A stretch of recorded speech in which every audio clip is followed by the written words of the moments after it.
পরিচয় হয় তখন আমার বয়স ছিল 19 বছর। পরিচয় হয় একটা হাসপাতালে, জহিরুল ইসলাম মেডিকেল কলেজ, তার বাড়ির কাছাকাছি। আমি আমার দাদাকে নিয়ে যাই সেখানে, আর সে তার মাকে নিয়ে আসে। আমি একটু ভালো বুঝতাম হাসপাতালের বিষয়গুলো, কারণ আমি ছোট থেকে এগুলোর সাথে আছি, আর সে তেমন কিছুই বোঝে না। তাই দুজনে একসাথে বসে ডাক্তারের জন্য অপেক্ষা করছি। তখন ওর সাথে আমার প্রথম কথা হয়। বাসায় যাওয়ার সময় সে একটা টিস্যুর মধ্যে তার নাম্বারটা লিখে দেয়।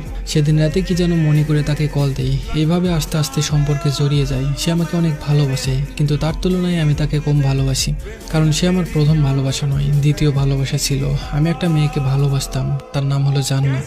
তো 1 বছর পর আমি দেখলাম সে আমাকে অনেক ভালোবাসে, আর সবকিছু মিলিয়ে আমি ওকে অনেক ভালোবাসি। এভাবেই চলছিল।